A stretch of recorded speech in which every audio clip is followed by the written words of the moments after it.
That's right, I've gone for another mechanical. Behind me here, we have a Jaguar F-Type SVR, and this has been for a swim as well. The engine is supposedly knackered. It's a category N write-off, and we are gonna fix it in record time. Now, I'll tell you what, this is actually a really...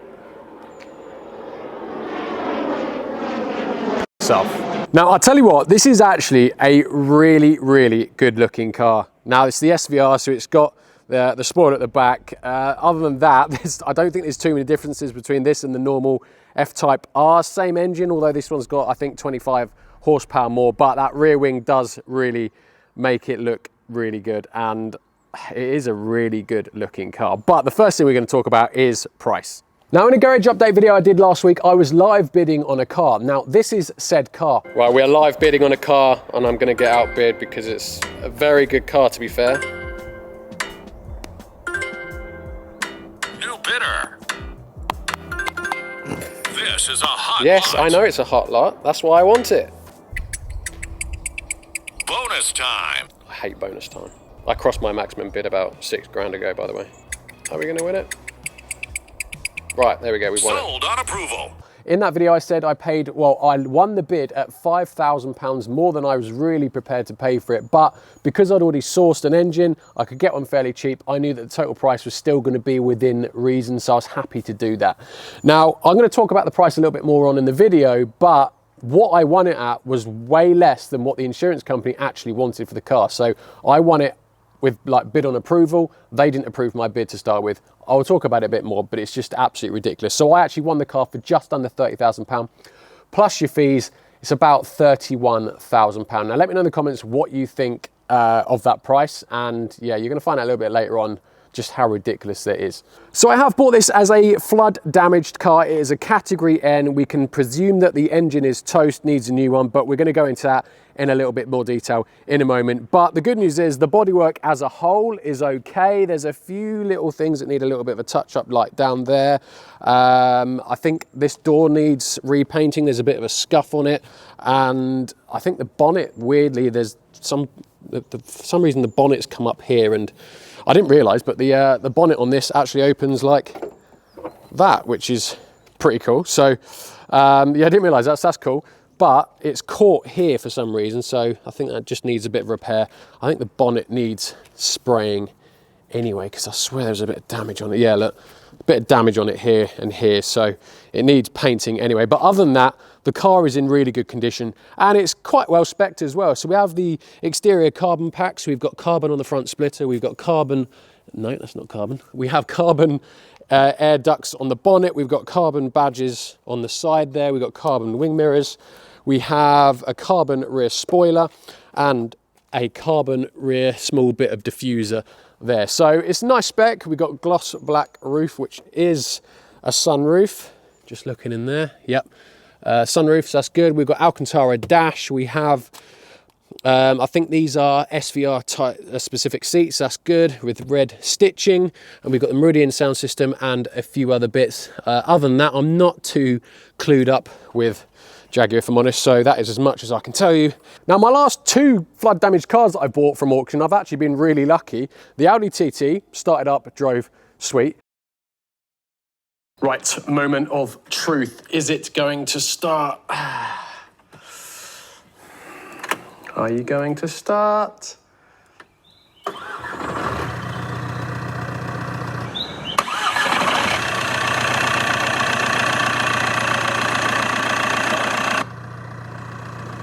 Started straight away. I think it sounds good. And the C63 I did a few years ago, also flood damage category, and that also started up and was sweet. Of course, it's like starting the RS4 for the first time all over again. Yeah, let's just do it. Bugger it.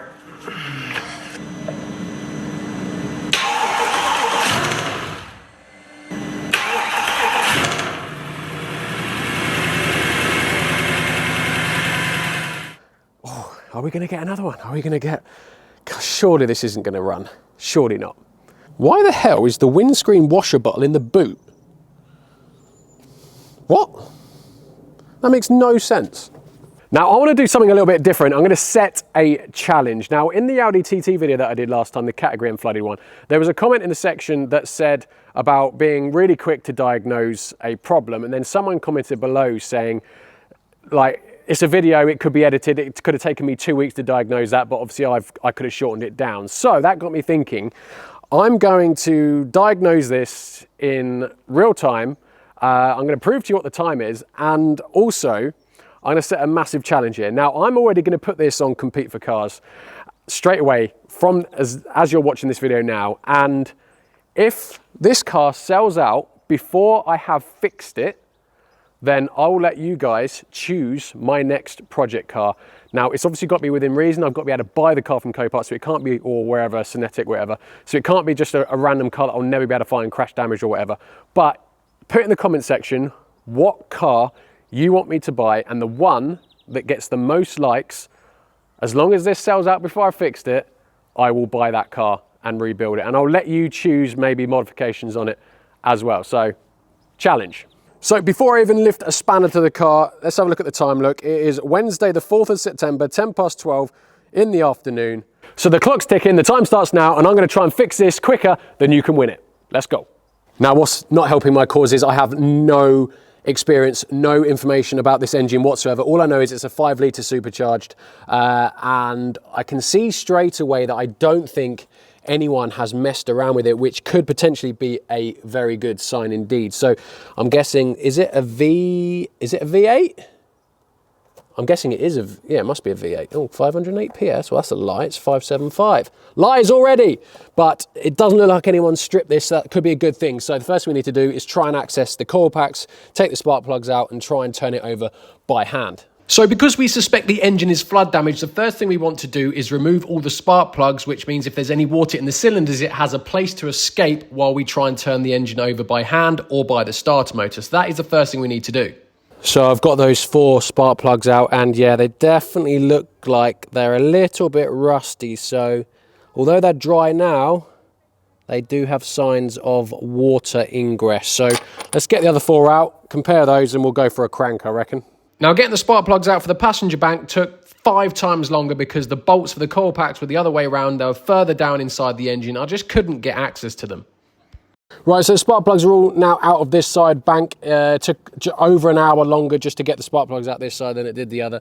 I'm pretty sure cylinder is 5, is that, possibly?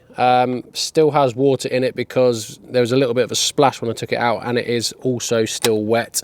The others do have some corrosion and stuff on, so time is of the essence. So I think I'm just going to connect the battery pack up to it, put some power to it, and just turn it over. There's no compression now, so hopefully if we just get it turning on the key, we're going to know pretty quickly whether the engine is seized or not. So ready to go, so we've got to turn it on. Battery's absolutely knackered as usual. Just got to boost it, which gives it some power momentarily. And I did say this car is quite leggy. It's done 60,000 miles, but it is only one owner from new, but we'll go through that a bit later on. Right, let's see if it'll turn over. Okay, just put the handbrake on instead. Oh, my foot's on the brake. Ah, it's in neutral. Does it need to be? Oh, jump pack's turned off. I hate the jump pack. Why does it do that? Right, let's try again. We're in park.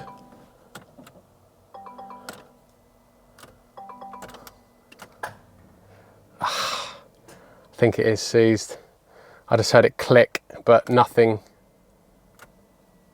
Can hear the fuel pump going, but see that? Hear that click? Ah, could be battery related though. Right, so I've just popped out and got a new battery, fitted that, so now we can try and turn it over again, and we will be able to eliminate any potential battery issues, so fingers crossed. No, nothing at all. Damn it.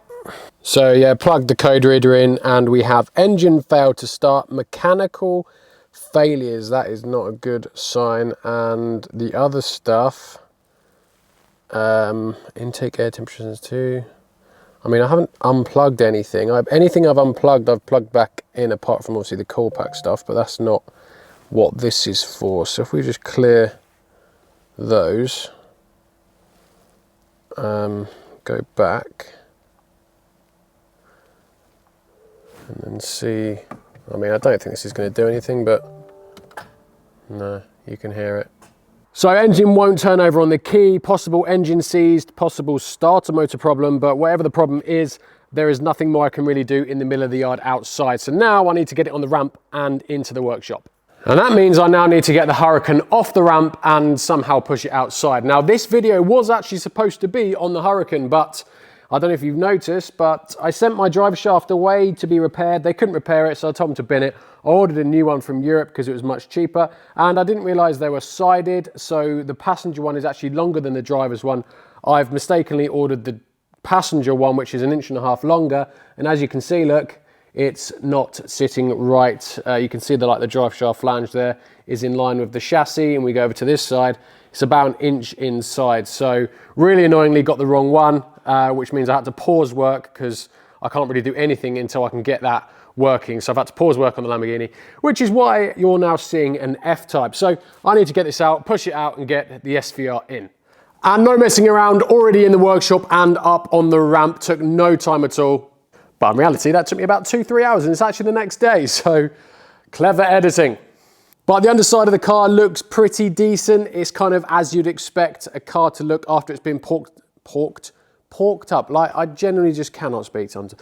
Picked up by a Copart forklift. There we go, pork. Yep, I know I got there now. Right, we have a bit of damage to these brake ducts here, either side, as you'd expect. And otherwise, it is pretty good. There is a dented, whatever this is, little metal bar that will need replacing, if you can see it.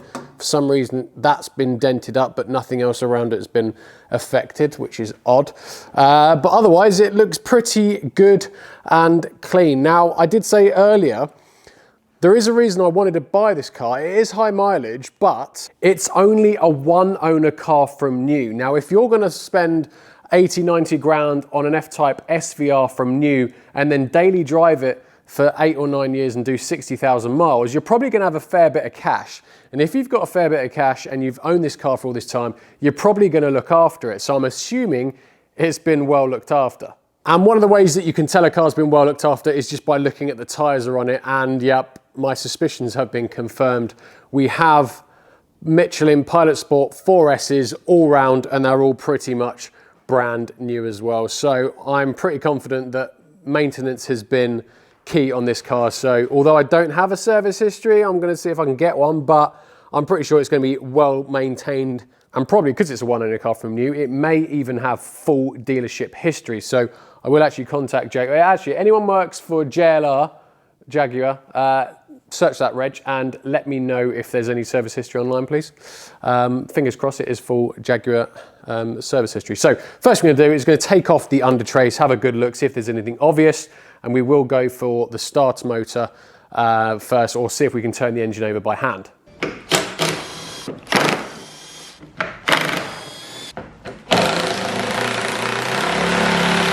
Brilliant.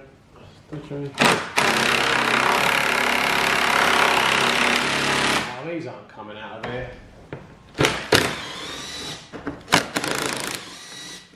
Now it's actually quite amazing how far back the engine actually sits. So you've got all this front end here where the radiator rad pack is.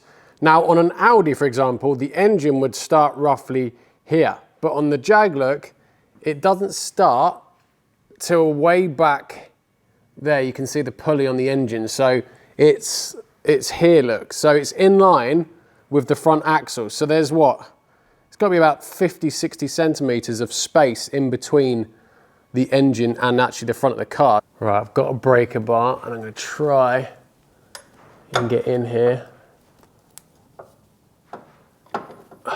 Right, this is the moment of truth. Moment of truth. Is this going to turn?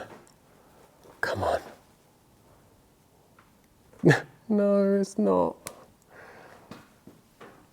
Oh no, it's not turning. Oh, I can push it one way, but I can't pull it the other. That's weird.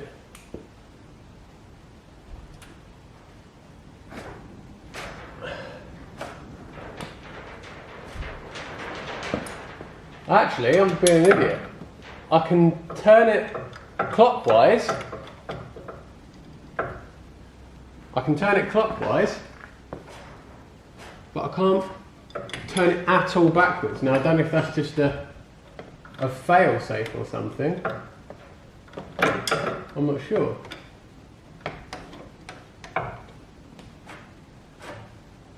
Oh no, wait. No. just got to a lock. Now, before I go ahead and start ripping the engine out, I want to make sure the car actually tries to start. And at the minute, that start motor clicking like that, it just sounds like it's not getting enough power to it, not the fact that it is trying to turn the engine over and the engine seized. Because I turned the engine over, I back a good half turn, went to apply the starter, and it's still just clicking, and it just sounds like an earth or a power problem. So I found the start motor, and I found my main positive cable from the battery. And if you look here, look, I'll put a picture up now, but it is completely corroded. Now, if I get my multimeter out, and I shall just test said, taking the terminal off the connector block, so I'm just going to put my live on it and get my multimeter. If I just put it on the chassis somewhere. Now, I'll do a max so you can see, but I'm only getting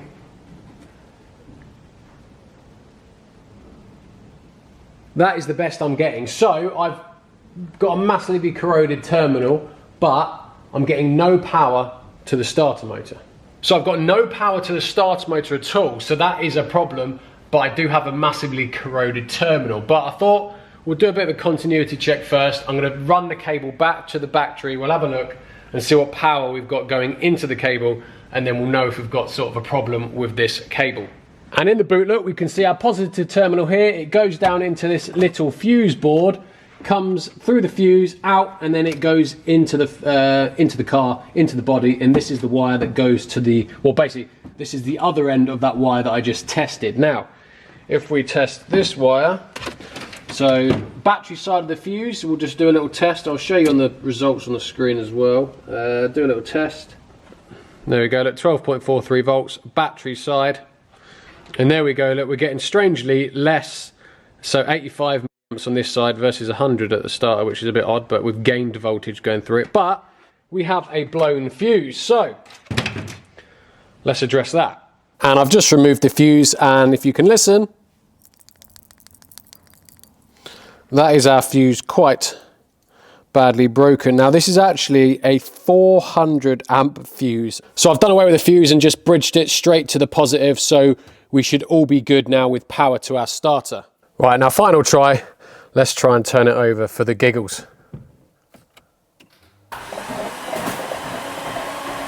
Oh, it does turn over. It turns over.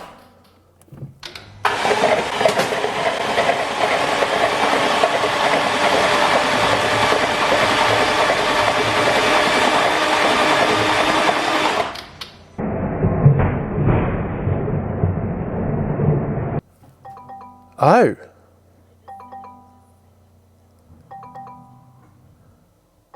Oh, that's really interesting. It just turns over. I've been covered with... Look. It sounds all right. Doesn't it? That sounds okay. Ooh. I can smell the fuel as well. I didn't turn off the fuel pump. I've got no spark plugs in, so. Oh, that's really interesting now. It's turning over all right. Now, as you can see, I've obviously all the spark plugs out. We've had this muddy water, obviously gone through a flood or a big puddle or something, and it's sprayed absolutely everywhere. Look, all over the bonnet, all over the windscreen, all over the roof, and it's even managed to get on this side of the bonnet and everywhere else. Now, the people I arranged to buy the engine off already was ASM Autos. Now, I went down there last year when I was doing the Land Rover, and they had an F-Type SVR exactly like this, same deal with an engine. So I knew I had the engine, but I've just had to get on the phone to them and say, look, I'm really, because they're in the middle of taking the engine out now to send to me. and I've just said, look, I'm really, really sorry. I feel awful at the minute, but please just hold fire because I've just got it turning over. So I need to find out to see if this is actually going to start. And I'll just get back to you ASAP. So very sorry, ASM. If this does turn out to be okay, I don't want to waste your time. But right now we've got time is of the essence. So let's get the spark plugs back in, I guess, and see what happens. Yeah, look, there's water everywhere. This has spat out a lot of water. Right. Hopefully that is all of it. Right, so I have just put all the spark plugs and all the coil packs back in. I didn't put the bolts in for the coil packs on this side because it was a pain in the arse. I've left them here. Look, I have put the bolts in that side. So I'm just hoping that they are not part of an earth for the coil pack, and hopefully it will just start. Right, I'm just gonna go for a start and see what happens. Very nervous now. Is it gonna work? I mean, even if the engine is like one of the conrods is a slightly bit bent, it's gonna be a horrible start. So, but we've got to find out, haven't we? So, oh, I'm actually really nervous.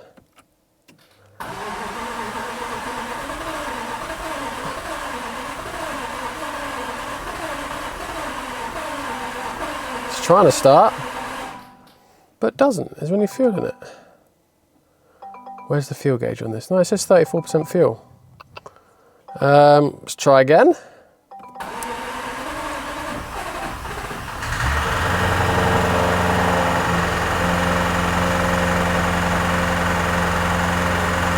No, it don't sound good.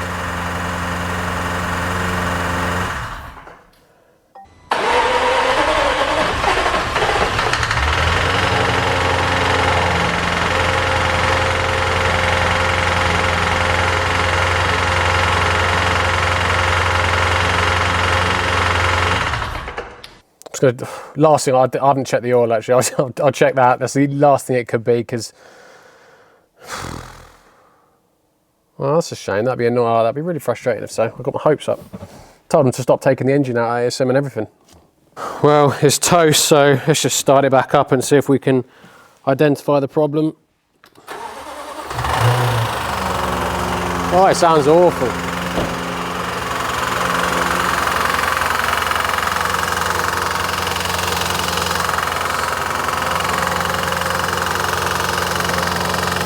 This side sounds okay.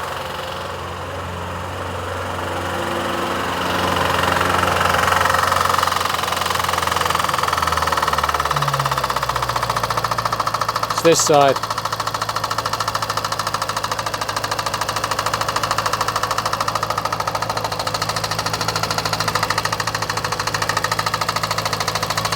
It's this bank. I'm now gutted now. What an absolute roller coaster that was. I thought it was going to be okay for a split second, but yeah, it's definitely the passenger side bank, maybe one or two cylinders. I think obviously if the conrod's very slightly bent, then it's just going to be the vibration of the conrod because obviously it's not going to be balanced. It's going to be pushing against the sidewall of the cylinder probably. So it's just probably piston slap like against the sidewall of the cylinder. That's what I'm going to guess at the just banging against the side of it like that. That's all I can really imagine. It won't be hitting the valves because you can't extend the length of the conrod. So I just imagine it's just the piston slapping the walls of the cylinder on one, possibly two, but it definitely, the driver's side bank sounds okay.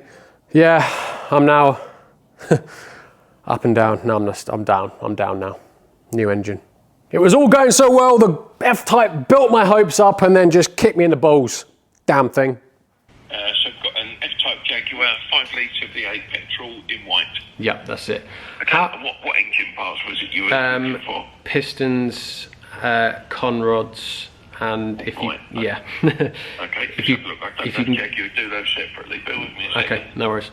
No, unfortunately, for that engine, they don't do like separate crankshaft pistons, bearings, and things.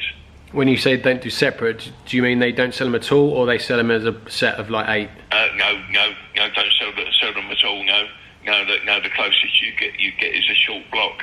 Right. Okay. So an engine block with the pistons and cranks in. Okay.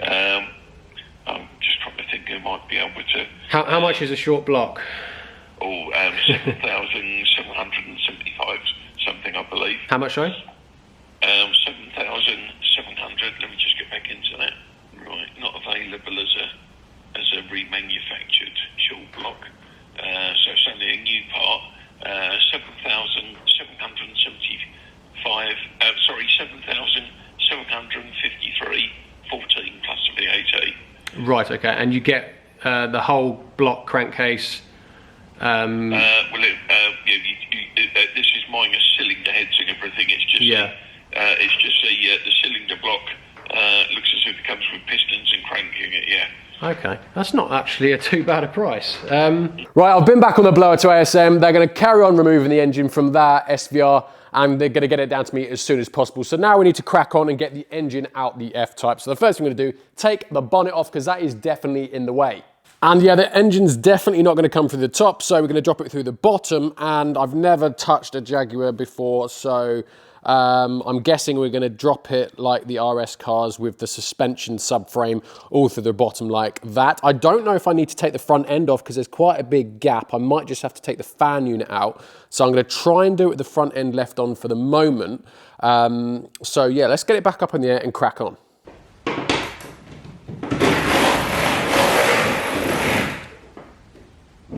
It should really be a two-man job, but I have no man. It's bloody massive as well.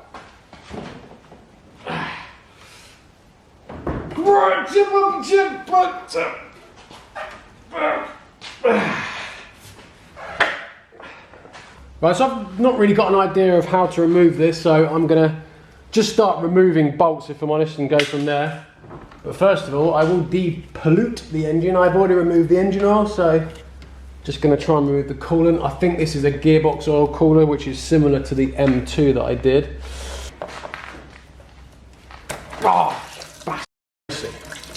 So I'm just going to start things off by removing everything that I can see. I don't know what order to do things off, so just going to start undoing bolts and see how we get on.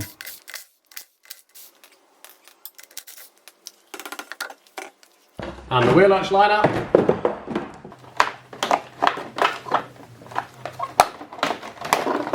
Why is there a random 10mm there?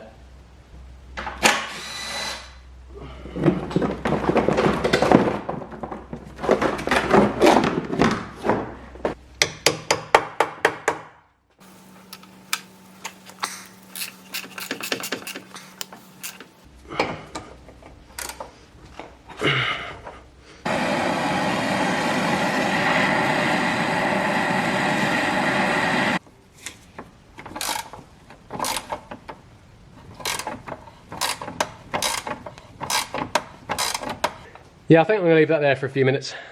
Now, I don't really want to disconnect the brake system from the car and have to bleed the brakes, etc. So I thought if we remove the caliper and the brake system from the subframe, we can just tie it up into the wheel well of the car, and then that would be fine. Then we can just drop the suspension and leave the brakes in place. Next up, we need to go to the front, remove the intake system, and there's a few coolant pipes at the front of the engine as well. And also there's a few pipes like earths for the steering rack that go to the chassis. We need to remove them also. Now, the exhaust system, we're going to come back to a bit later on because I haven't really found a good way of removing that yet. I have undone all the bolts for it though. Right, I only confirmed I wanted the engine last night and they are already here with it. Already got the engine. Right, just got to get it off with a forklift.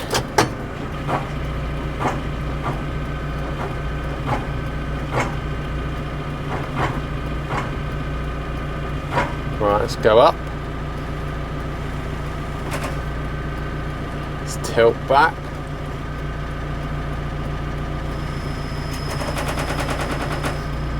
Come back with the boom a bit, up a bit more. Right, let's just go backwards. Try not to hit his van at the top there. And I think we are good. Beautiful. Right, so here is our new engine, which looks a bit, it's probably sat for quite a while, but good news is this has come out of a car that's done 30,000 miles, so engine half the age of the one that's coming out. So is that a good thing? I don't know, but hopefully this one is all good. So I'm gonna leave this here for now because I don't know where else to put it, and we're gonna keep going and removing the other one. And earlier on in the video I said I'd talk a little bit more about the price. So this is what I actually won it for and paid including fees. However, my winning bid was not met by the reserve of the insurance company. Now, I'll put up a picture now, but they actually wanted £34,000 plus fees for the car. Now, that actually equates to £36,230. Now, that is how much they actually wanted for the car. Now, to give you an idea, there's 17 SVRs for sale on Auto Trader.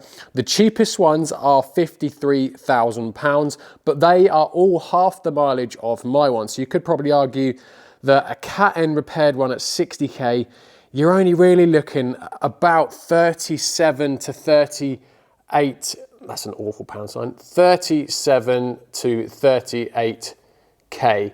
That's all it's going to be really worth fixed. So you can see why insurance company, they're just taking the absolute piss. What someone's going to fit an engine for 700 quid, are they? A 10 grand engine for 700 quid? Now, obviously, luckily, I haven't paid 10 grand for an engine, but that is roughly what they are on eBay. So, yeah, you can see, like, insurance companies just stop taking the piss. The car's worth nothing like that. So, luckily, they ended up coming down to what I want it for. I didn't budge at all. They tried 4 times to get me to pay more than my winning bid. And each time I just went back to them and said, look, I've already won it. I'm not going to enter a battle with myself. I'm the one that's prepared to pay the most for the car. Why would I pay more? No one else is prepared to. So I won it at that in the end. So I think I'm making some good progress. I've got nothing really to base it off, but everything from the front end is now disconnected from the engine to the front. My ECU is nicely, that was really accessible. That's disconnected, so that just needs to feed under that bar there. Everything in the midsection is all disconnected. There's a couple of connections that went to the chassis and somewhere else that were really entangled in the subframe there. You can't really see them, it's these wires here. So I've disconnected those. The only thing I've got left to do is the jump start cable which goes to the starter. I'm actually going to do that once I've kind of dropped the engine about 6 or 7 inches, because it will lower it below the chassis and then the starter motor will be easily accessible. So I'm going to leave that for now.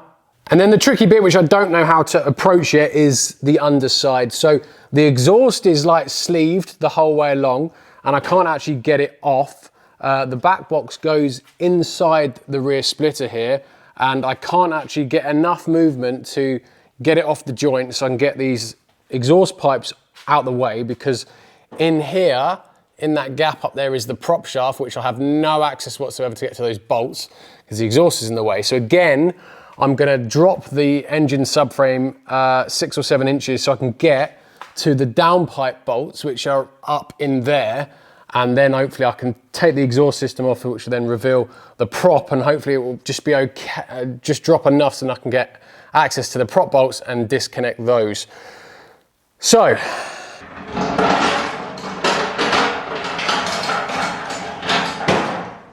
the little engine stand or scissor lift is kind of in position. I now need to start removing the subframe bolts, start removing the gearbox bolts, start lowering the whole lot down, and hopefully it goes well. But guys, that's going to be for the next video. So I hope you did enjoy this video. Just to prove what the time is, it's now Sunday at 4:30. I wasn't in yesterday and I didn't actually come in Friday either, so I managed to sneak a few hours today. So we're already kind of 4 days in. Engine's about to come out, so hopefully it's going to be another sort of 4 or 5 days to get it back in. So go click the link in the description, guys. Go grab your tickets for the SVR. It's going to be running sweet in a few days. And although I've spent 4 days on it, in total I've probably only spent 5 or 6 hours. So it's just got a lot of other crap to do apparently. So as always, guys, thank you very much for watching. Please subscribe if you haven't already. Follow me on Instagram at saving_salvage, and I'll catch you in the next one. Cheers, guys.